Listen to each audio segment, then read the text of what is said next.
Chapter 4. And the word of Samuel came to all Israel. Now Israel went out against the Philistines to battle, and pitched beside Ebenezer, and the Philistines pitched in Aphek. And the Philistines put themselves in array against Israel. And when they joined battle, Israel was smitten before the Philistines, and they slew of the army in the field about 4,000 men. And when the people were come into the camp, the elders of Israel said, Wherefore hath the Lord smitten us today before the Philistines? Let us fetch the ark of the covenant of the Lord out of Shiloh unto us, that when it cometh among us, it may save us out of the hand of our enemies. So the people sent to Shiloh, that they might bring from thence the ark of the covenant of the Lord of hosts, which dwelleth between the cherubims. And the two sons of Eli, Hophni and Phinehas, were there with the ark of the covenant of God. And when the ark of the covenant of the Lord came into the camp, all Israel shouted with a great shout, so that the earth rang again. And when the Philistines heard the noise of the shout, they said, What meaneth the noise of this great shout in the camp of the Hebrews? And they understood that the ark of the Lord was come into the camp. And the Philistines were afraid, for they said, God is come into the camp. And they said, Woe unto us, for there hath not been such a thing heretofore. Woe unto us! Who shall deliver us out of the hand of these mighty gods? These are the gods that smote the Egyptians with all the plagues in the wilderness. Be strong, and quit yourselves like men, O ye Philistines, that ye be not servants unto the Hebrews, as they have been to you. Quit yourselves like men, and fight.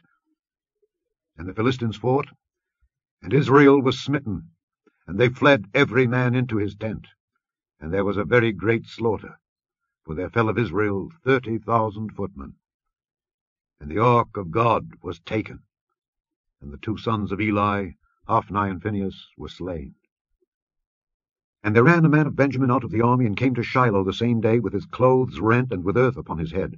And when he came, lo, Eli sat upon a seat by the wayside, watching. For his heart trembled for the ark of God.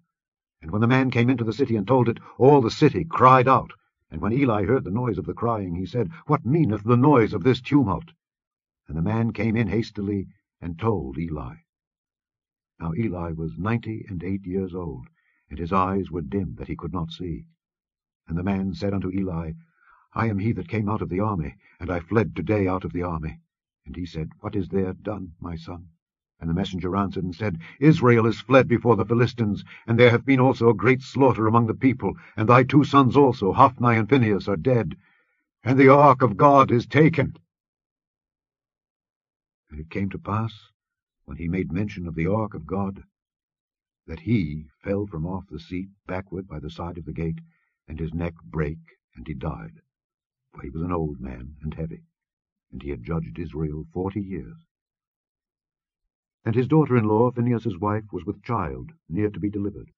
And when she heard the tidings, that the ark of God was taken, and that her father-in-law and her husband were dead, she bowed herself and travailed, for her pains came upon her. And about the time of her death, the women that stood by her said unto her, Fear not, for thou hast borne a son. But she answered not, neither did she regard it. And she named the child Ichabod, saying, The glory is departed from Israel, because the ark of God was taken, and because of her father-in-law and her husband. And she said, The glory is departed from Israel, for the ark of God is taken.